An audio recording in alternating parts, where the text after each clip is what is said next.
nga bwafuuse nti mukazi aviire mukuba omwana osobola omunenyisaako idaala wajja kubiziga ebindi.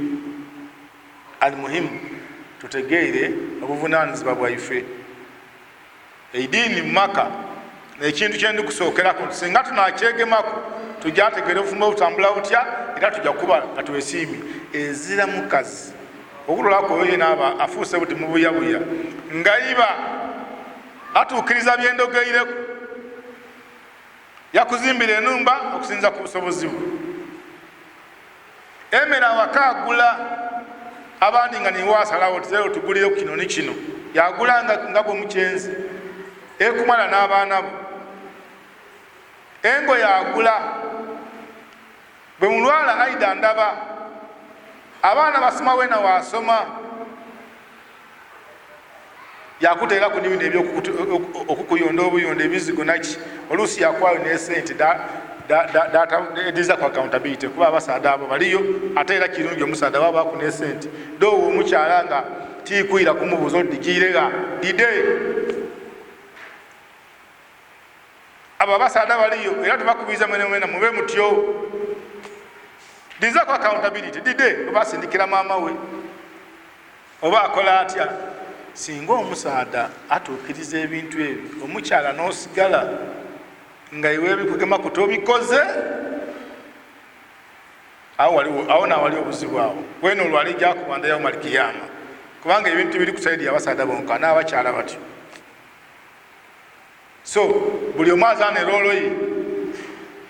Eidiini ebe mu Maka abantu balagirwa okusaala wa'muru ahlaka bisala wasabiru alaiha. Tulagira abantu baife okusaala mwemerezeewo eswala bwe munaaba mukoze ekyo okwegema ku idiini mulijja afuna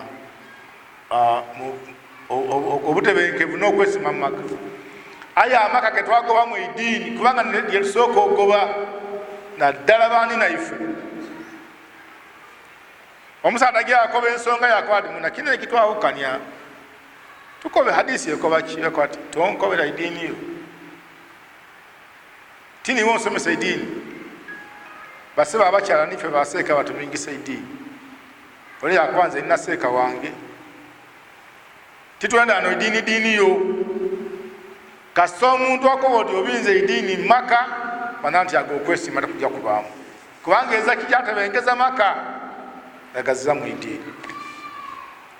Faddiini addiini mbakubiriza alaikum bikitabillah wa sunnati nabiyihi Muhammad sallallahu alayhi wa sallam.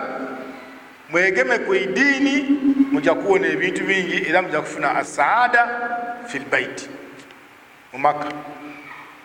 Ezira Maka gatebenkere mu idiini olulako nga Allah subhanahu wa ta'ala agatamu obutebenkovu. Naam. Ensonga eyindi tahqiqu lhubbi walmawadda fi lbaiti lmuslim. Bwe tumala okubona nti tuzimbye idiini mu Maka gaife bana eri ensonga gyetutafaaku naddala wano mu Afirika tuli banafu ino kuyo ekigambo kyebeeta omukwano n'okwenda abazungu bakyeta batya love. Akagambo love kaboneka oti katono aye kakulu ino mu Maka bwe tubanga kugatebenkeza. Singa tikyali kikulu ino Allah tiyali kyogere mu aya gyensomye kubanga Allah akobye nti wajaala bainakum mawaddatan wa rahma. Katonda yabateerawo obufumbo buno bulina empagi edibutuyingiza nidirede enkobye ibiri al ijabu wal kabul. Kabiri bwaba n'empagi edibukuuma nga mmaze okubuyingira ede ibiri tetulina okusookera kumemayi twayongerezaako ebindi. Ekisooka Allah yadogera mu aya yakuba ati mawadda rahma. Edo n'empagi edibukuuma diye n'empagi edibuyingira diyo n'empagi edibukuuma. Okwesiima tekusobola kubaawo mu Maka gazza mu mukwano. Omukwano n'okuba nga mwine omwenda ate nga totuma bantu kumukobadi muje munkobere muti haji nakwenda ino wabula mwekobere mwene ate omulage n'ebikolwa mwekobere mwene bala abandi botuma basobola okwongerezaako era eba natuusayo information yena gyabakuba ati haji yakinkoba haji yakola ki yakinkoba oyongerezeeku n'ebikolwa ebulaga nti kituufu mumaka muno mulimu okwenda mulimu laavu eri amaka gotuukamu wabona nga kituufu waliwo omukwano wagati w'abafumbo bano waliwo omukwano wagati w'abaana n'abazeeyi yabayo gotuukamu wategererawo oti ebintu nga bizibu nga gali oti barakisi yaki yamagi biragiro baba mukambwe takonekako abawansi babatya butye buli lwotuuka bali mukambiro aba baire ku tv aba baire mu idiiro nokola oti konkonko kubanga bo batwega engeri gyetukonkonamu era abaka bategeera ati nooyo bategeera ati enkonkona ye neeno ng'olwo buli omu abona gaja agiire mu kitanda agiire mu ifumiro agiire abantu era yona kubabonaku omukwano nabbi sallallahu alaihi wasallam yali bize ino mu daawa ayiti yerabiranga bantu beka kubalaga mukwano yatuuka okuba ti khairukum li ahlihi wa ana khairukum li ahli bano omuntu abasinga obulungi noyo obulungi bwe nga mubonekera osooka kubonekera muki mu bantu be yabakoba ati era nze nabbi waimu Muhammad sallallahu alaihi wasallam mbonekaniriza abasinga okuba omulungi eri abantu bange bavubuka abali wano abakanyira obufumbo twenda obulungi bwo ku nsi kuno nga mukyalawo n'abaana bo n'abali kubwogerako niwe omuwala ali eyo waigulu bw'oba nga mukaaliyo twenda obulungi bwo nti omuwala oyo bana mulungi wampisa nga eitha balona ali kubwogera oba muzeeyiwo abantu b'omu tawuni nibo tunabakolera ebirungi ebyagaga abantu b'omu butale gye tukolera abantu b'oku mirimu gye tusiiba mikwano gyaife egy'ekyalo nibe banaatugaana batya kubanga nige tumalira services daife abantu abandi afulumya emitwalo 3 kuluya munumba yafulumya 10,000 bamukwatirida atumala haji akawati mwenda mulekeyo yafulumya ati yagyasasanya 3 lwaki nga bano tiri kubamala wajja wali sasanya eyo natuuka mu kibanda yasasula sente yakwati abaleke bayingire batuma 500 bayingire ku dide olwokuba balijja kubona Arsenal nani yatuuka munda mule yabagulira soda yakolaki oyo musada waife bamwidi awaman ezira mutukoberako amusada mulungi ino oyo babatu sayawalire emmere oyo muwe mutwe gwengege oyo muwe enkoko oyo muwe kino abo abantu baliyo batyo ayengeeka wallahi taliseeyo kimala bw'aba nga takoze kabiri nsobine ne kuba nga talekeereyo irala eyo kategore y'abantu eriyo mutawuni mulungi awaka afuuka bindi baba mutawuni aba ne Ismail fesi ye nungi aba sekaseka bamwidinga muntu wa Ismail bwatuuka waka awanga alina gye bamwaziike nga naatera okutuuka fesi yetuuka waka yindi fesi eba mutawuni gyakolera yindi era nga babaka beebuuza tebakwati omusaada ono waisano bakitoolawa mukambwe muzibugaka So al khair obulungi wallahi bunuma nga mama w'abaana naali kubogera ati baana haja oyo mulungi alhamdulillah yatuma n'okutuma ati mumuneebalize khairukum nabbi yamona nti eri abalungi abeefuula abalungi ere ayi abakwati khairukum nga mwenda okuba abalungi khairukum li ahlihi omuntu agezeeko ababe mulungi eri bantu be wa ana khairukum li ahli nze ninza abasinga okuba abalungi eri abantu bange kitegeeza nga abokulya bakaali kulya make sure nti abeekana basosa okulya abokuluya nga bakalifuna bigambo birungi bikuvaamu make sure nti bisookeraka alkalima ekigambo kyoyogereka kibe nga kirungi n'okusinga kyoyogera ki otuuke waka weebazeeko abantu emirimu gye bakoze bakusangaze ngaebigambo oli kubyatula aye abantu tuvume oti motoka nga tutuuse waka suukayo sebo osiyota sebo ezayo kigambo kitali kuvuuma ng'okaali kugaba haaga waka emanya kumbali eyo kubanga abantu eriyo omuntu ngaewiiki ndala agaba haaga 100 aye nga muzamu ya mukyala weka lwakuba tyenda akyankalanya abantu aye singa mpanisa emikono nti naani njagaire ku mukyala we haaga mu wiiki eno leero lwakutaano ejja kuwaabo abantu balina kutya okulimba mu musigiti mbula eyo omukono oguwanika n'olwekyo mutawanika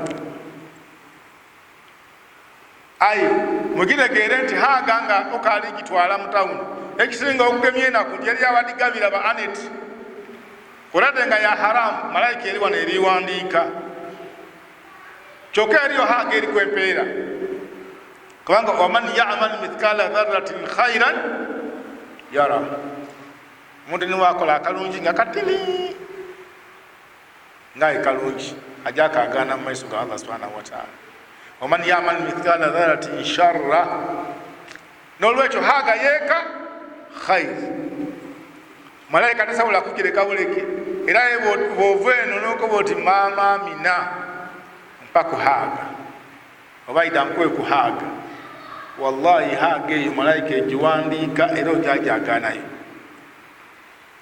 haaga gy'ogabyere mu tawuni ng'ogigabiire omukazi gwe batakuwanga bino ebikazi abatuweereza emiraabo n'ibuugi naki kankuwe ne ku haaga malayika ewandiika era ojajaagaanayo era ya muliro olese y'omujana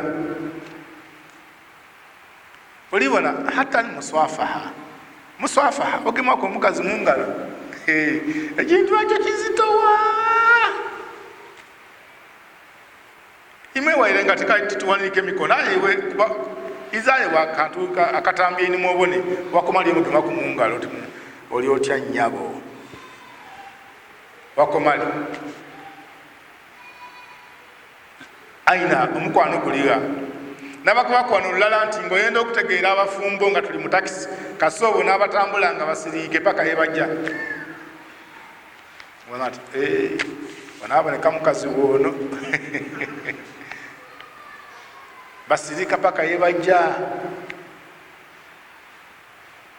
aye omuntu okumulyansa omukazi nga abaire babakola naye mu katale oba n'abafumbira buno obuseera bw'eggulu mbozi kuva wano paka Kampala kuva wano paka Teso aye abafumba bajja kye kasirisi kyenkobe nti abafirika tulina okwekyekinga ku kigambo kyebeeta omukwano oli kitegeere abantu abafumbo nga bajja walala ebiseera ebisingamu nnyo bona omukazi nga alitambula n'omusaada nga bali ku layini ndala eti bajje bawaya mu njira bajja ku stage ebiseera ebisinga tibaba bafumbo bayinza okuba nga ono bamukaneiba oba n'omukazi abaweereza emmere mu katale abafumbo omusaada abeere distance nga mita 10 mita 2 aye balekya ku stage kulina takisi etya ndala kotegeera oti onaaboneka mukazi woole amuvaako inuma. Laavu yatulema. Abeeru kabiri abo bali ku kale abasaada abo ffe twaba baamuku Abawarabu n'Abazungu. Mukazi we owundi amugema naku bulungi ati mukadale bali kutambula omukono gwonna guba mugwono. Ife wano e Uganda n'abantu beno twakabona. Abantu mwena mutulemesa wallahi. Kankobere gyogezeko ogeme ku mukazi wo mu ngalo oti mubitaawo. Abayirugavu eyefuuka emboozi yagera ayitako ne mwine idobo ne bayino ojja okutuuka ngu ali kubavunaana agemagana mu mukono abafumbo. Baleke twakabona. Abantu bali bakwatiye muntu oyo nga yeesiimye singa nowange ye n'abaakwatyo kayi babona nga akoze kizirayo n'okutambula obutambule n'omukazi buti bakweta kweraga. Abantu bonna twayikiririzamu ekyo mpagaano. Muntu wane emotoka mukazi otaginiinamu abaana buti baginiinamu buli lwaginiinamu atusinye n'omukazi oba alowooza nkana alina buli womwagaana.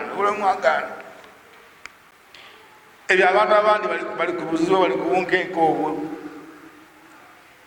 So love singa tuba n'omukwano mu maka tujja kuba n'amaka ageesiimisa. Aye buli lwogubulamu mu maka tetujja kusobola.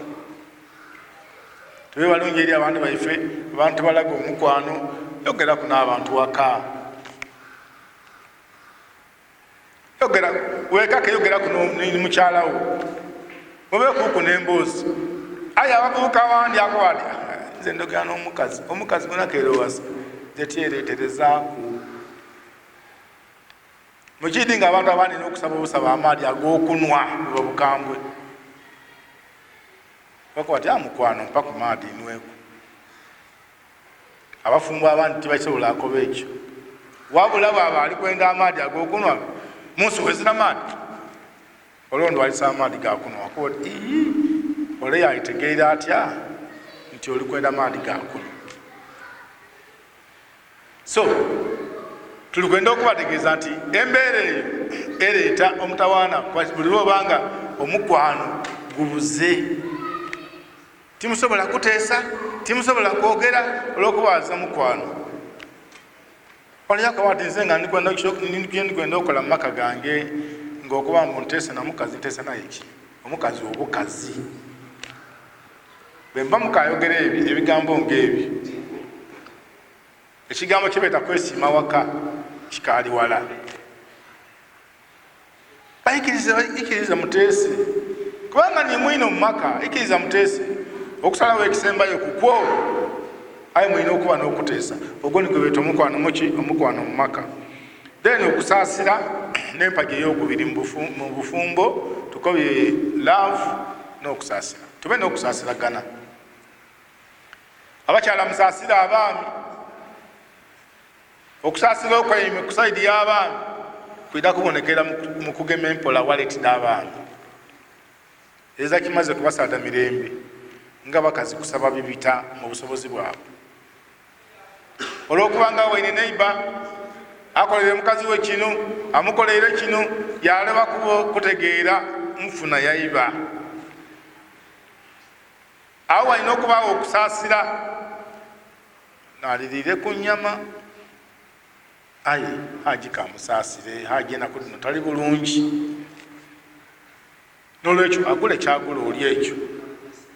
Erebe kufuuka nsonga yakuyombera byakulya. Nabakoba wano nti buli maka gembonange kale kasolya era liringa bobone ereyinza kuba Kenya ere Uganda ere Sudani ere Rwanda buli numba erina ebyayo ebyomunda nga bwobona nti buli nsi erina ebyayo ebyomunda. Leka kunonooza bya neighbor. Ife wano Uganda tulina ensonga yaffe ed'omunda titwenda ino okutegeera biri Kenya. Buli numba erina ensonga d'okuluya.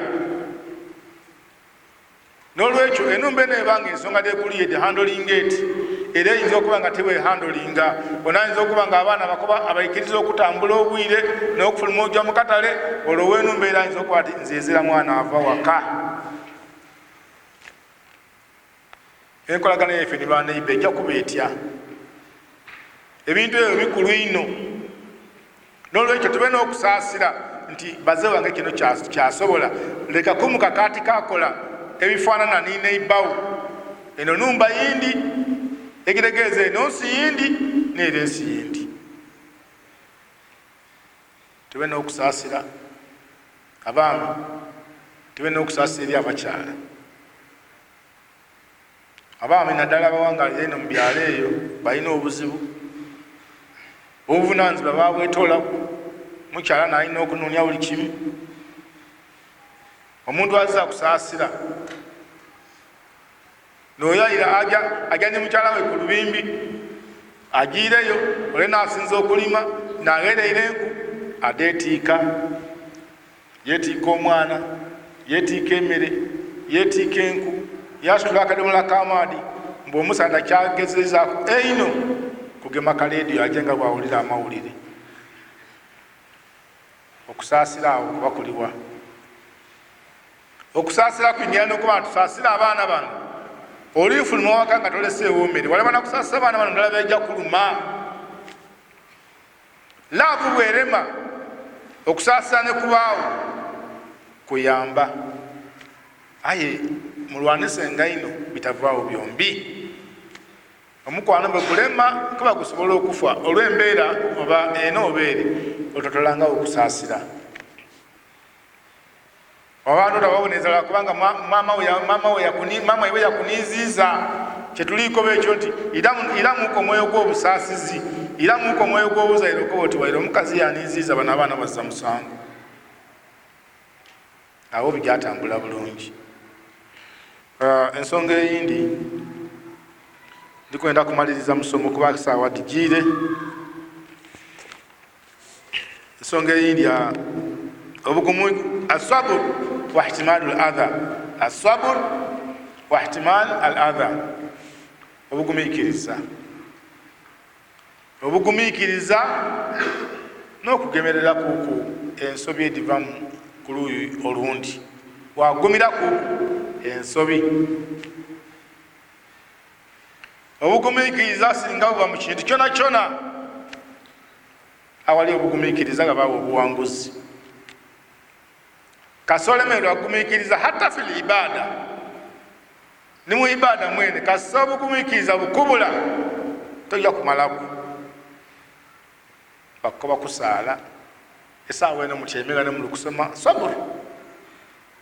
Bugumiikiriza kubanga edakikadde mumaze wano oba oli awo obanga oseka chapati waliwo yosiiseeyo chapati 10.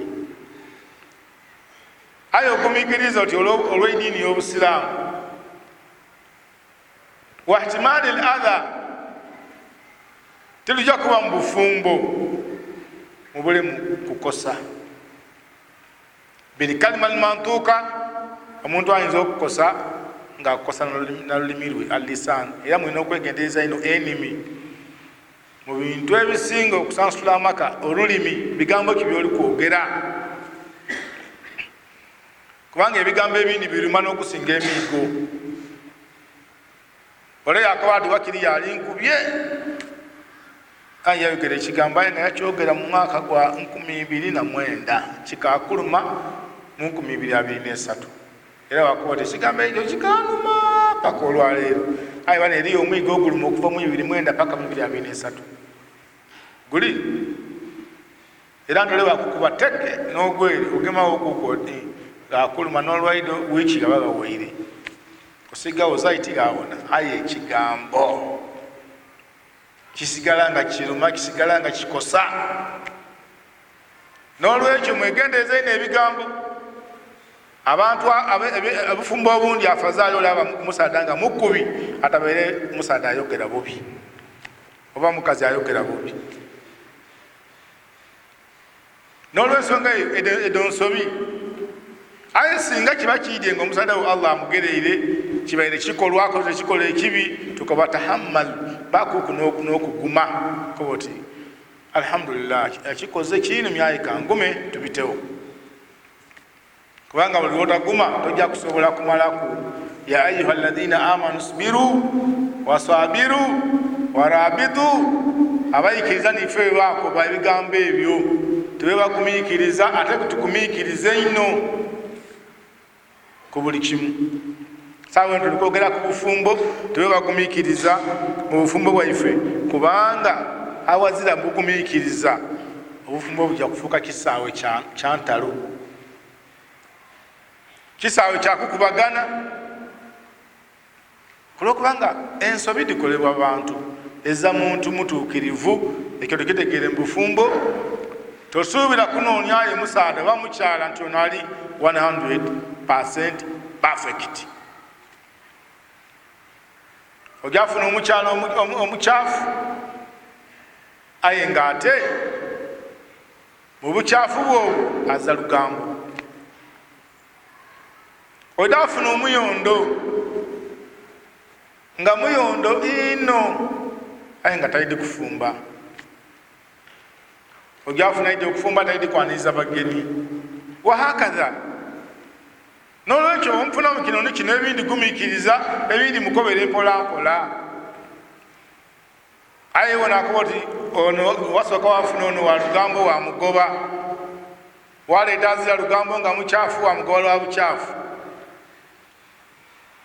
wawasa owundi nga yetava mumayimba gabaneiba wakati omwaganawo atambulako etasabye iwe ojagoba mpakali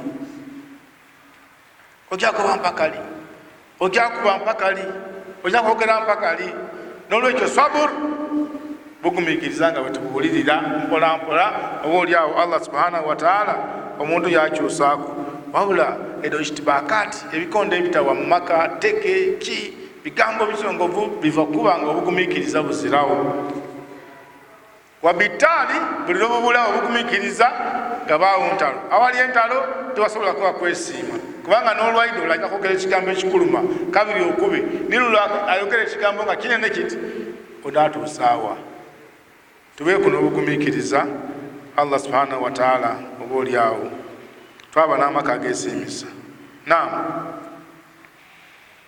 التغافل عن الأخطاء والمقابلة بالحلم والتسامح وكسوني وغانا تبيبا سوني نوكوي سونيغا التغافل الغفلة نو obutafa ku kintu kakati التغافل والتسامح kitegeeza okwesonyiga n'okusonyiga tusonyiwaganenga aye nze tisoniwa oyo tiri musoniwa tosoniwa niwaani nahanu nukhtu billaili wannahar eri Allah subhanahu wataala aye abakoba ati ali wansaba okusoniga istighfar netukola buli lunaku bimekwa n'okwesoniwa songa eyo enumi ayikana esoniwe haji nkusoniwe aye ekigambo ekyo kyewakoze kyanumye aye nkusoniwe omusoniwe mutandike ebiyaka kyendikwenda okusembyayo bingi muwedagana ebitiibwa aye kandogoye ku kigambo kya dua ng'ekisembayo tuje adua aswale okusabiragananga ku bana ebintu ebindi byetaaga Allah subhanahu wataala eyatonda ebitonde ebyo naaba abigonze nolwekyo obanga n'omusada nga mukakanavu oba mukyala nga nina lukalala nga bwetuboogerako biyinza okulema iwe niwona okozesa obukambwe obwagala okumutereeza kubanga innahunna khulikna min dhil'i abantu abo abakyala bakolebwa mu lubiriizi wanahanu khulikna min turab ndikwogera ku bitonde ebyasookawo ekitonde ebyasookawo ekisanda kyakolebwa mu itaka ekikazi kyakolebwa mu lubiriizi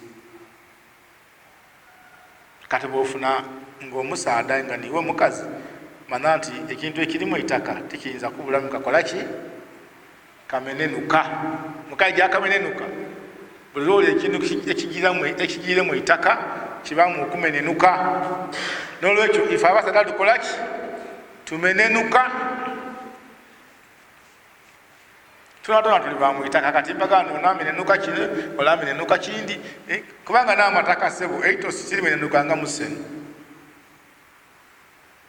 Kati nze nizo kubanga ndito si atono faizo musenu ole itaka lye wakisi ole itaka lya kwegamba amataka gona gali mu endawulo ole galu bale kubanga eriyo mbutufa basada nga yo mabale gene Lwazi eri abasada nga Lwazi twakuba mu itaka tumatona ayi itaka lyo neriyo igomvugonvuko akubote wano kiba lyongezaawo ku kigere kyangira kumu aya eri omusada nga ife twakoleba mu itaka mikize nti zimenenuka n'olwekyo menenuka nalyo ezizatakolebwa mu itaka nga musada. Abakyala omukyala yasooka yatondebwa mindire Hawa yamutola mu lubirizi wa Adamu. Wadhiri ate olubirizi tuli baki muwaji tili balutereevu buli lwogezaako okulutereeza n'amaani lukola ki? Lumeneka. Kiboona tugema mpola mpola kati obukyamu obwo tobugumire. Tosobola kuba nti tijja kujja lubirizi lwambuzike lwegedye mu luti mala kulugolola male twetaasobola olijja lumena. N'olwekyo ennyama y'eri gy'oba ogye nalwo kati twena tugume nti abakyala abo muwaji akalimu akakazibwa akakalimu janako mutoleko ebiriku bali balubirizi nga lwako obunyama otabuleke oti ngeri gye lwegetamu awegeta nze tidda kujjaawo werumbawo olyeko obunyama obuliku omulekere obukyamu bwo awo ojja kumalako. N'olwekyo musonyiweko oti abakyala bati bwe bali. Nabbi sallallahu alaihi wasallam ate bwe yali Aisha radiyallahu anha nabbi yakawasa akakali kaana kato ekituufu kakolanga ebikolwa nabbi nga musada mukulu esaawa ena batabawasa abaana abato byebatasobola agumira akawanze na kabinzi tikaidi myaka jange era neidwisa eno tikaira yokobo gaso bakawasanga tukaite kato. Aisha nabbi mukyala wa nabbi yamuweereza ku kamere nga wandi balina abakazi nga owundi bamuzimbira n'owundi gale yategera nga oli gale yakwata mumutwalire kumere omukazi omuwalikwa n'otoola munemere n'otwalira balo munumba ye yajosula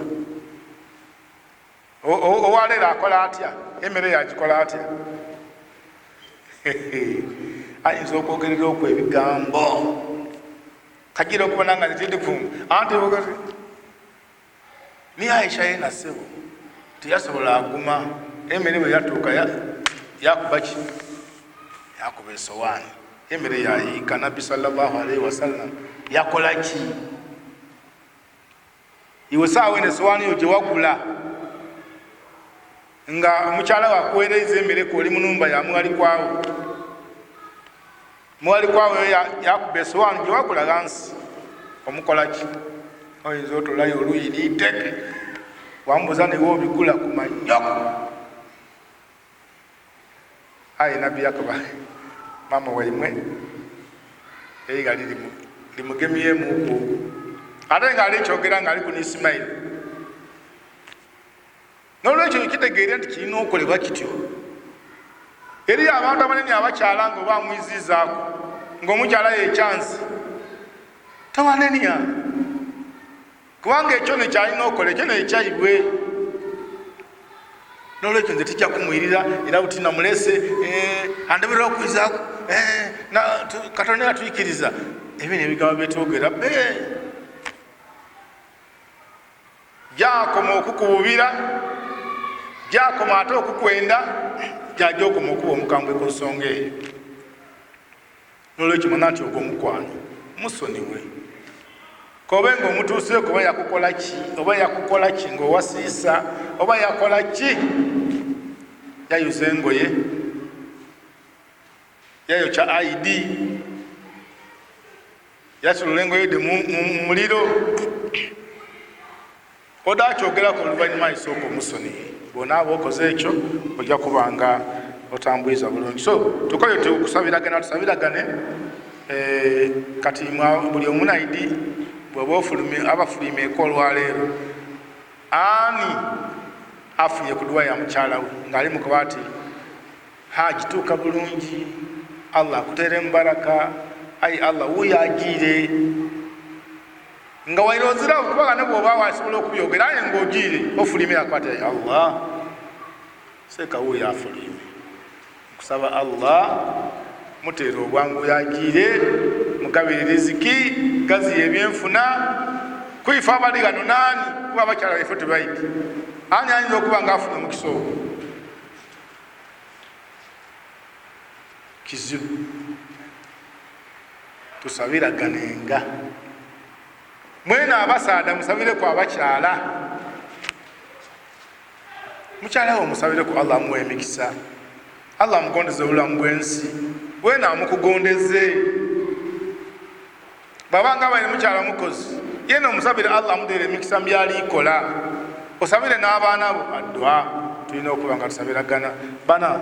Ebyo n'ebindi bingi ebikola asaada fil baiti, ebikola kyebeeta okwesiima mu maka, okubuuliragana, atanaso, kubanga addiinu nasiha, ediini eno yakubuuliragana. Mwine bwobona nga ayina kyalikola mubuulirire, mukote muna ediini eno ekoba eti neeti kyokoze kikyamu.